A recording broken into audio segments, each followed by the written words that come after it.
OK. Donc, salut tout le monde. On va rajouter une petite vidéo. C'était pas prévu. On va rentrer ça dans l'alignement, tout simplement parce que Microsoft aujourd'hui a eu des problèmes. Puis on va voir un petit peu ce problème-là, qu'est-ce qu'il a généré sur le marché, puis qu'est-ce qu'on peut anticiper peut-être sur le court moyen terme. Donc, plus la semaine prochaine parce que on est vendredi, il est déjà 14h53. Donc, la journée est pratiquement fermée. Puis, ce qu'on fait, en fait, c'est de la prospective.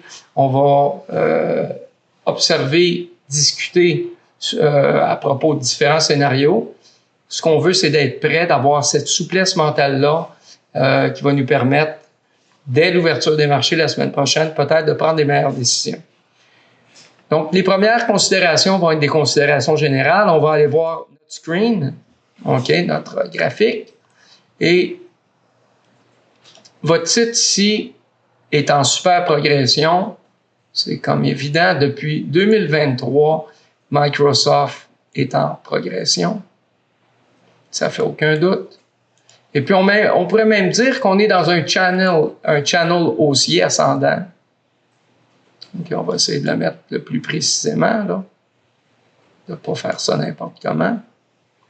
On a les points de contact requis. OK. Puis on pourrait même mettre une ligne médiane là-dessus, un peu comme un channel de récession, pour éventuellement améliorer notre lecture des choses, puis éventuellement peut-être aussi avoir des rentrées et des sorties qui sont plus fluides. Vous regardez ici la médiane, ça représente un soutien ici, là, c'est vraiment les supports, résistance. Donc, il y a eu du travail ici aussi. Donc, notre médiane n'est pas là pour rien. Puis, on voit que le titre, depuis 2023, a progressé d'une façon radicale. On a monté ici, on a fait du price action, hein? On a fait un ISI. Suivant ce ISI-là, une petite rétraction. On est tourné autour peut-être de 0,23 sur la Fibonacci, si on mesure cette amplitude-là ici. Il y a eu une espèce de travail en triangulation ici, consolidation, puis avec une percée, price action, on est remonté plus haut. Il y a eu encore beaucoup de travail dans cette zone-là pour encore un petit spike. Du travail ici aussi. Et là, correction plus importante dans le bas de notre channel. Évidemment, là, on peut faire cette lecture-là, mais à cette époque-là, cette descente-là, quand elle s'est faite, on n'avait pas de channel qu'on pouvait mettre comme ce qu'on fait présentement. On aurait été plus dans les amplitudes qu'on a ici. On a pu penser qu'il y avait un channel sur une plus grosse zone à partir du moment où on s'est mis à remonter ici. Et là, on a vu qu'on avait un point de contact, 2 points de contact, qu'on avait plusieurs en haut. Donc, il y avait peut-être un channel à ce niveau-là, puis il y en a un à plus grosse échelle aussi. Donc, on s'est mis à travailler encore à la hausse. On n'a pas dépassé ce niveau-là. On est revenu à peu près dans le bas de notre channel. Puis ensuite, price action absolue. On a dépassé ce niveau-là et l'ancien ISI pour atteindre un sommet, figure de renversement importante. Puis là, il y a une correction. Puis aujourd'hui, malgré le fait que le problème a eu cours ce matin, ben on a eu une ouverture sur un petit gap. Puis après ça, on a remonté. Donc, il n'y a pas de grosse panique au marché. Puis, on va essayer de voir, par rapport à tout ce qu'on vient de décrire sur le plan structurel, à quoi ça ressemble avec notre volume profile.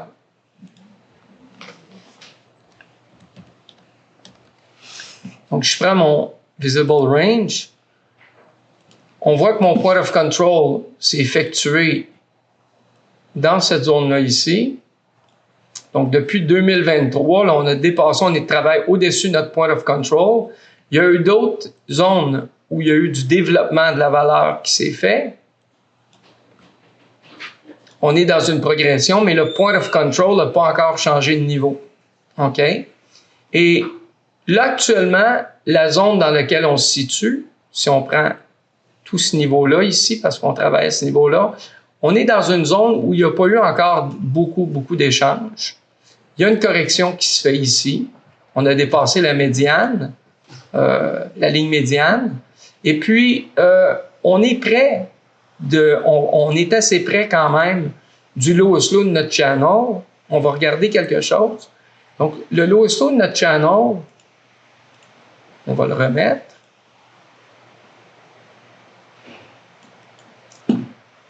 On voit aussi qu'au niveau de nos volumes, le value area, c'est encore plutôt, c'est peu développé. Donc, qu'est-ce qu'on va faire prochainement, lundi ou dans les prochains jours?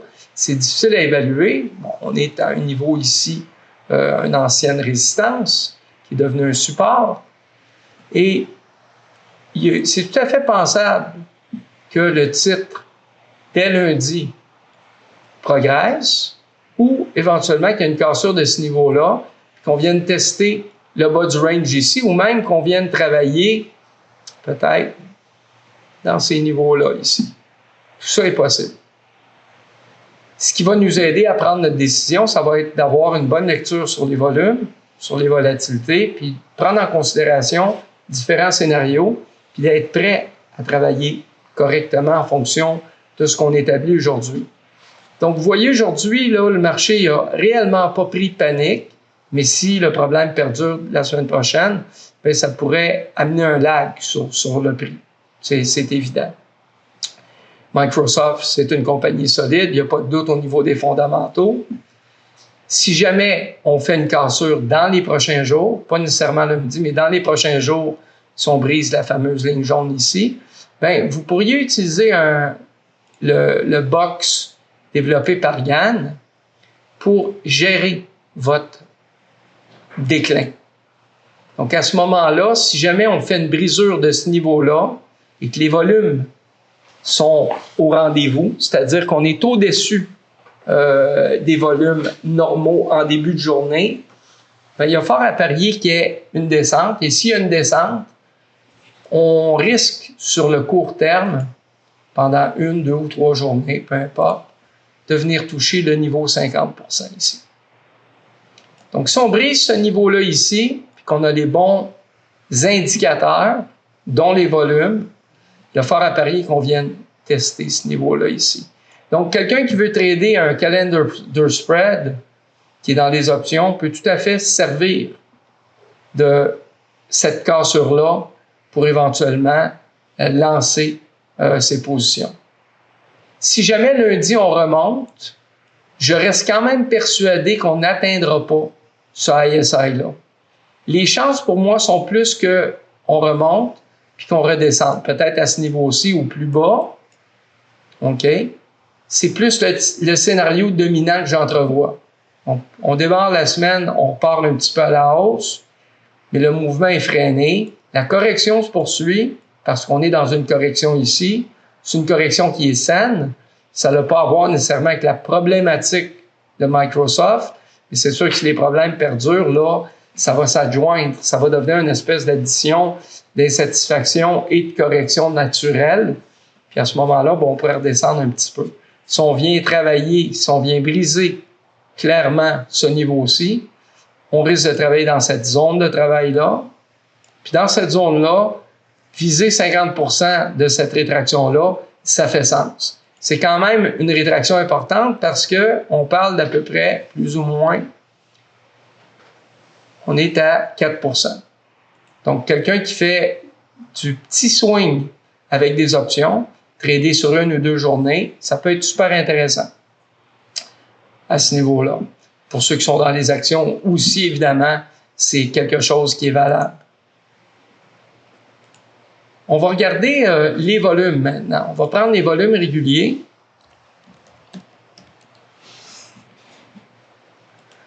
Donc là, vous avez les volumes réguliers. On pourrait aller sur des time frames plus petits pour voir un petit peu mieux la cyclicité de ces volumes-là. Vous savez, moi, les cyclicités, je les aime beaucoup, autant au niveau des volumes qu'au niveau de nos mouvements, parce que j'aime beaucoup calculer les low slow, ISI, low slow quand on est en montée, ou le contraire quand on est en descente. J'aime mesurer les périodes de progression. Ça m'aide un petit peu à voir quelle est la rythmique du marché. Il y a plusieurs types de cyclicité. Il y a des cyclicités au niveau des fondamentaux aussi. Quelqu'un peut faire des lectures avec le Kondrasiev, le Juggler, le Kitchen sont des cycles qui représentent certaines réalités spécifiques sur les marchés. Ou le seasonal. Là, on n'en est pas là. on fait vraiment on a fait une observation de la cyclicité des marchés pour essayer de voir un petit peu s'il n'y a pas une marche à suivre qui pourrait être bonne pour nous, qu'on pourrait suivre. Si vous regardez, par exemple, ici, ben, on a eu un low slow, un ISI, on a eu un low slow. Donc ça, c'est une période de temps. On a eu un ISI, on a eu un low slow, période de temps. Vous voyez une certaine similitude. On a eu un low slow, ISI, puis peut-être. Puis là, on est en train de, tranquillement, pas vite, de travailler dans une zone de temps qui semble être synchronisée ou similaire à ce qui s'est fait auparavant. Ça ne nous donne pas des ailes, mais ça nous permet, comme trader, de mettre les choses en perspective. On ne cherche pas à avoir raison quand on trade, on cherche l'ajustement, le meilleur qui soit en fonction de la situation. Donc, les volumes que vous voyez là présentement vont nous être utiles parce que lundi, par rapport à la configuration qui va se former à la hausse ou à la baisse, ce qu'on va vouloir voir, c'est quelles vont être la relation graphique et celle des volumes. Donc, moi, dans les volumes, j'aime beaucoup travailler avec une moyenne mobile intégrée. On va utiliser ici, par défaut, on est sur 20. Donc, la moyenne mobile 20 est reconnue pour être très efficace. Elle donne des très bons signaux. On a fait des tests à ce niveau-là avec cette moyenne-là. Elle est très performante. Toutes les moyennes sont bonnes, mais la 20 est particulièrement importante et performante. C'est pour ça, d'ailleurs, que John Bollinger a décidé de l'intégrer dans son outil comme référence benchmark pour mesurer les écarts types. La meilleure moyenne, en fait, dans les faits, est à la 21, mais pour avoir des bandes qui étaient calibrées, il a opté pour la 20. Pas une grosse différence entre la 20 et la 21. Donc, nous, on va utiliser la 20 pour nos volumes. Et de la façon qu'on procède, c'est simple. On s'en vient ici, puis on va faire le price line.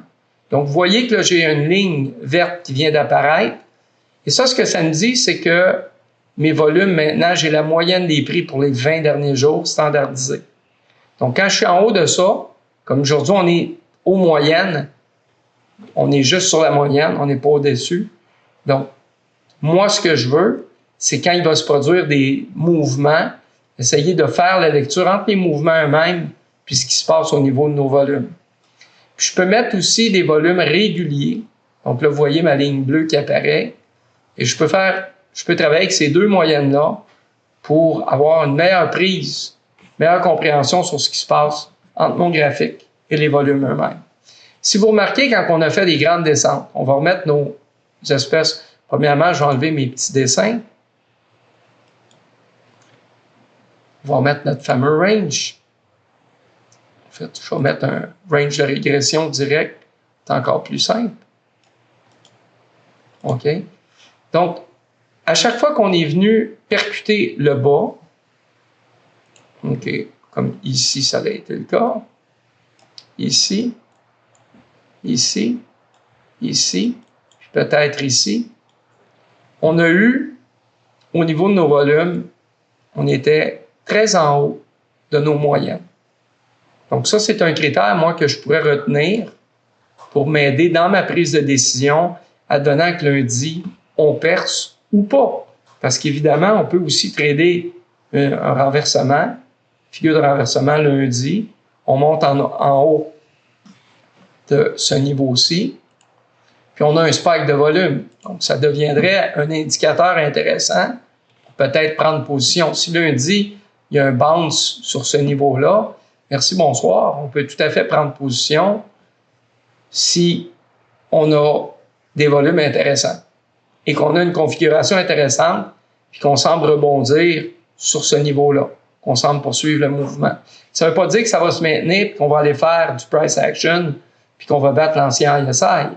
Ça veut dire que peut-être pour une journée ou deux, on va avoir de quoi d'intéressant. Nos volumes nous auront aidé à prendre notre décision. Je saute du coq à l'âne, mais faites attention quand même, on s'en va vers un earning. C'est bientôt. Donc ça aussi, ça peut jouer sur le marché lui-même.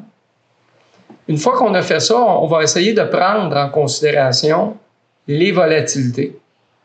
Donc, le prochain mouvement qui va se produire ou les prochains mouvements qui vont se produire, on pourrait essayer en daily, en 1 heure, et sur des plus petits time frames aussi, on pourrait essayer d'en faire la lecture, admettons, avec des bandes de Bollinger. Mais c'est important, surtout au départ, de bien identifier ce qui risque de se produire en daily. Donc, pour moi, scénario dominant, c'est qu'on remonte un peu et qu'on ne réussit pas à revenir à ce niveau-là et on corrige. C'est ce que je pense qui risque le plus de se produire. Deuxième scénario qui me semble très probable, c'est qu'on descende puis qu'on vienne tester ces zones-là ici. 50%, beaucoup de chance. On utilise le Gann Square pour s'aider, parce que sur le Gann Square, vous avez, c'est un outil qui est bien foutu, vous avez le 0,50% qui n'est pas un nombre Fibonacci, mais autrement, vous avez le 0,25. Normalement, le Fibo, c'est 0,23. Le 0,38, vous avez le 0,50, qui est une référence, qui a toujours été considéré comme un point important, un point médian. Le 0,618, puis le 75 qui devrait être le 78. C'est pas très, très grave. Vous avez des niveaux ici qui sont des niveaux avec lesquels vous allez pouvoir réajuster le tir. Si vous avez pris une trade puis que ça va bien, vous allez pouvoir implémenter au besoin. S'il y a un rebound à quelque part et que ça reperce. Donc, c'est vraiment un guideline. C'est pas là pour vous donner des réponses. C'est là pour vous aider à bien composer avec le mouvement.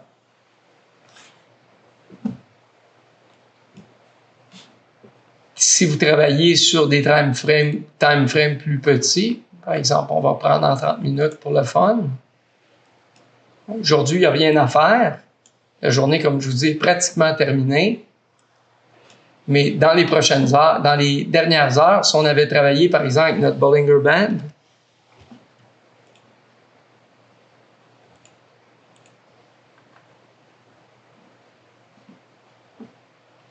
on aurait probablement pu, à partir du squeeze qui s'est fait ici, on aurait probablement pu prendre position, une position baissière.